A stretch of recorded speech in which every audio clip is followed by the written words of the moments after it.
Well, pretty excited about this. My favorite Android based emulation handheld has a metal case upgrade, giving it that premium feel that it deserves, which it can apply to your Retroid Pocket 3 or your Retroid Pocket 3 Plus model. I went down the route of purchasing this metal shell as a DIY upgrade kit.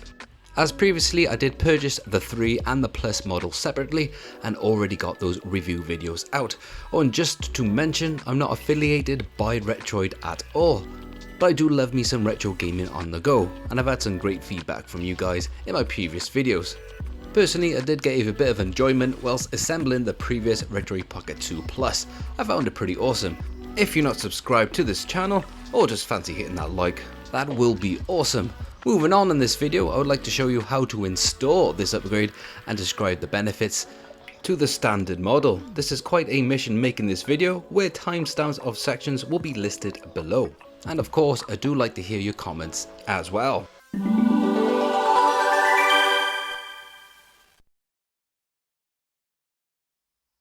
There are of course a couple of things that I should mention when picking up this build yourself up kit. It does come with a pre-installed screen and the necessary tools to get this done. It does also come with a Wi-Fi antenna as shown on the listing with some extra PCB screws, which is pretty great because I'm a bit of a nightmare when assembling these and finding out I've lost a couple of screws around.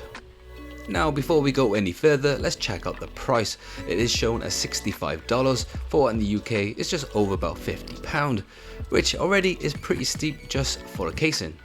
But you do get that pre-installed screen as well, so that kind of justifies the price a bit. But adding that delivery price does kind of add a big step, asking for about $98 all around, which is about £78. So that's a big question you'd like to ask yourself. If you're a big fan of this handheld, is it worth coughing that much money? Or you could even go for the lower price delivery of just £15, which this casing did take me around over a month to get to my door. If you do find yourself wanting to pick this up, one thing to mention, as shown on the listing, it is considered to be quite difficult to put this together, and they do not have anything covered if you come across any problems when installing this yourself. But I'm sure if this is like the same procedure as the Retroid Pocket 2 Plus upgrade, newbies should be okay. And also watching this video should give you a help and guide in hand. If yourself personally is not a fan of build it up yourself kit, you could find this complete and all done for you for $217, which works about £170. So the jump from a build it up self kit is £78, and then you add about 100 quid to get this all done, which is definitely over that retro gaming handheld budget price. But now let's get this all assembled and find out if it's worth that price altogether. Well, at first I did notice now this is using the standard Phillips screws instead of the priority small Allen key style, but as stated in the listing, it does come with the tools necessary to do this job. So let's unpack this first with these 4 screws placed at the back.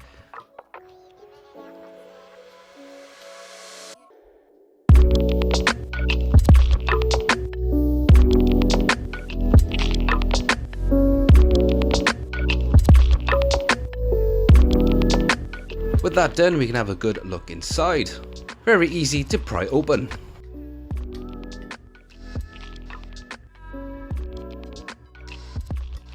And now for a little scratch test.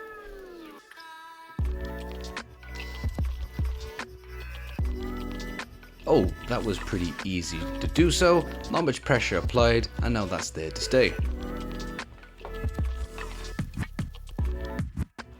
Well, we do have a bit extra what is stated in the original listing. We have the right hand side control module, the analog bays both on the left and right hand side, we have a Wi-Fi antenna on the top, as well as the D-pad, rubber membrane, and that long middle cable section that would be the data cable coming from the screen. We also got the bumper buttons as well as the power and the volume buttons, so more than just a case and a screen. This black section that you see in the middle is just a plastic part, so that is where the Wi-Fi antenna is buried underneath. If that was also aluminium, then that would interfere with the Wi-Fi signal coming in, causing connectivity interference. So let's start with part 1 with assembling the OG Retroid Pocket 3 Plus, so we can get all its gibbons out and put it in this awesome new metal case. The power button, as you see, is slightly damaged as it's concave slightly, and the volume keys are slightly sticky as this has had a fair amount of use. Even though the black colour is in my favour, the plastic that they've used to build the original Retroid Pocket 3 does get grubby very quickly, and this has never really felt like you're holding anything built with a decent quality, so I'm pretty excited to get this all set up. This is where the guitar pick comes in handy again. Carefully do this as you don't want to damage any of the goods inside, and then slowly pry this open as we don't want to damage any of the exterior buttons and get them flying around. So first the metal shielding to come off, and we are using that Phillips screwdriver this time.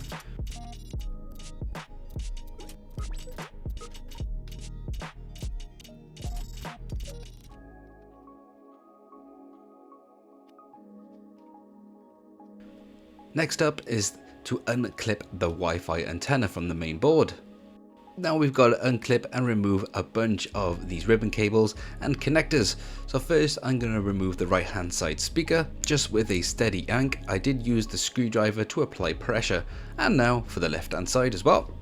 Next up is to get this battery out. We've got these ribbon flaps that we need to lift up first on the left hand side and right hand side, and we do have that power connected to the main board at the bottom.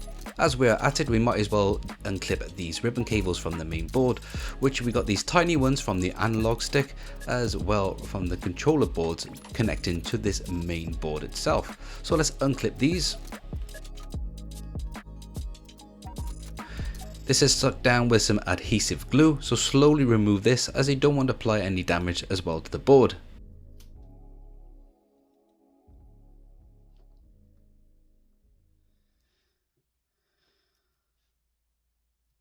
Make sure that you have already removed all the screws holding down this board, and then slowly we can pull out this main motherboard. There is a vibration motor attached just under this and is only attached with 2 soldered cables, so you have to be careful with that. And then we can slowly pull out this motor. We are now in the all clear for removing this controller module. Only one of these need to be removed as the metal casing already came with one installed. So just a couple of screws you need to get out, and when removing this board you have to be careful as the micro switches on the top are quite weak and could be temperamental of breaking. So just remove this slowly. Next up is the analog sticks. They are held down with 2 screws, and don't forget to carefully remove the ribbon cable. So release that holder flap and then just pull that down slightly. I just used the screwdriver to get this out. So there is one, and let's remove the last analog stick.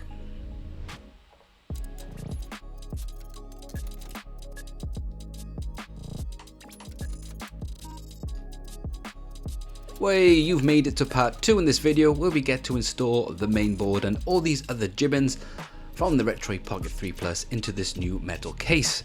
I'm going to first install the analog stick onto the right hand side. Now is a good time to give them a good clean. As you can see, they are pretty grubby looking. For this process, we simply just reverse what I did with my OG Retroid Pocket 3 Plus.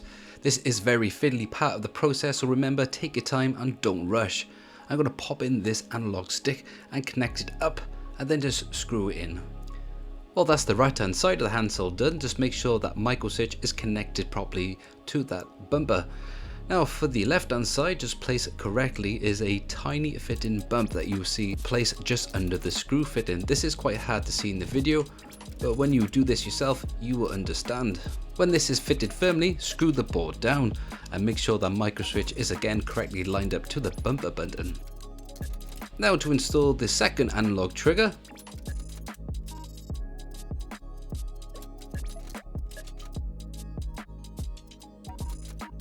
That was nicely done.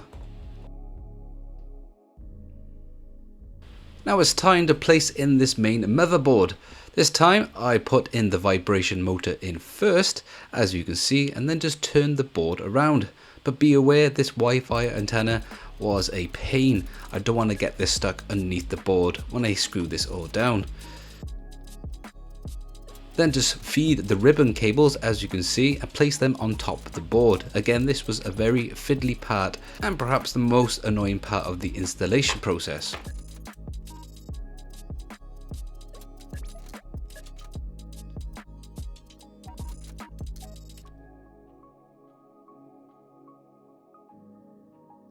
Now that we got all 4 cables on top of the board, we can start lining this up and placing this correctly, and make sure that the micro switches are placed comfortable as well to trigger. Much like placing in the controller modules, there is again a little notch to place up and fit this board in correctly. Again, it's good to double check these micro switches are connected comfortably. So let's get these ribbon cables all connected to the board.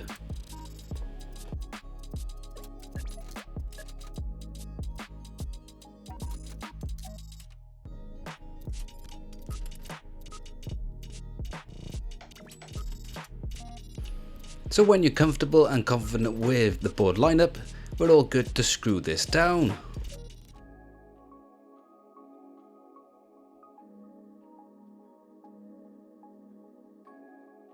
Then of course don't forget to pop in that Wi-Fi antenna. That was the most difficult part of the installation done with. Now let's pop in this battery.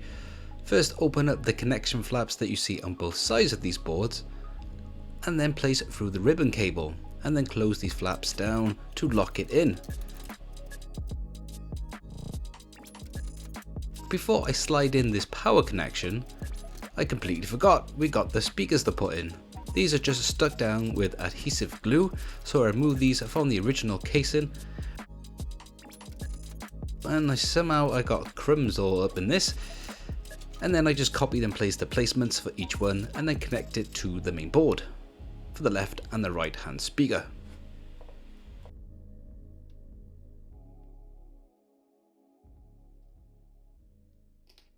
I did find out throughout this process some of these buttons would just fall off, and when it comes to the volume dials, you just like to carefully place this over a small hoop over the section and slide it just over the micro switches, just so then you can confirm this fitting correctly. This is a good time now to double check if there's any screws missing and all the buttons are connected to the micro switches comfortably.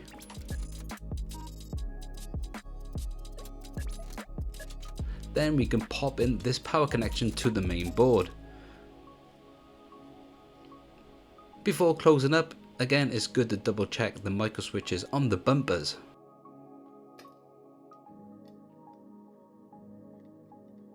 Make sure when closing this up, just take your time and make sure those buttons are still all working.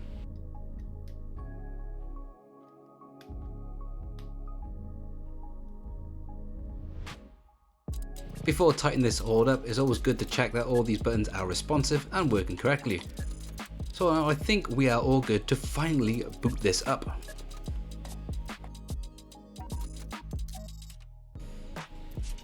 So now I can get my hands on this and finally get a decent impression with this metal casing. But yeah, I think we've got a problem here with some of the inputs. This may be due to the installation process. I did later find out and confirm that this problem was from the analog controls. It is recommended if you do reconnect or install new analog controls is to recalibrate them. As you can see, there's always constant analog drift. All the buttons work fine, but the left hand side that is certainly hanging on to the right hand side. All the directions work, but having this stuck slightly to the right does cause pretty major problems.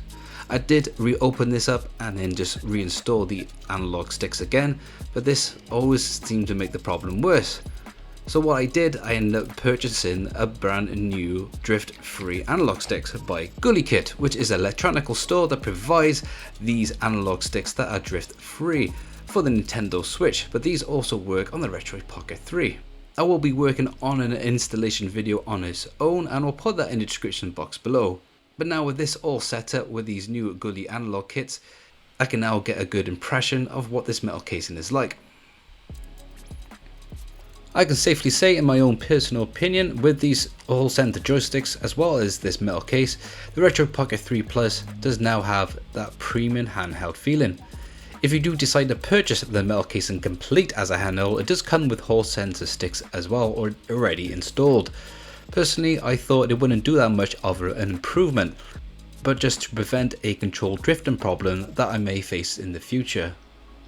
But they have definitely won me over, as they do come across having a better built feel as well as a smoother L3 and R3 trigger, and just a control altogether.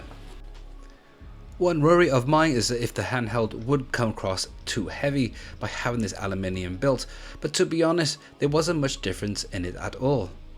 And I find this a very welcoming addition to join the Retroid Pocket family. But it does come with at a price. It is a little bit steep, and the process did take quite longer to install than I originally thought, as well as waiting for over a month and a half for this to arrive to my door. One thing to consider as well, as this is a little higher than what you could consider as a budget priced handheld, is that there is a lot of competition out there, and is it worth this price that they're asking? Personally, I am a big fan of Retroid Pocket goods in general, and this 3 Plus is one of my favourites, if not the favourite handheld that I like to go to for gaming on the go. So I could justify that personally to get this upgrade, and this is now my main portable gaming device.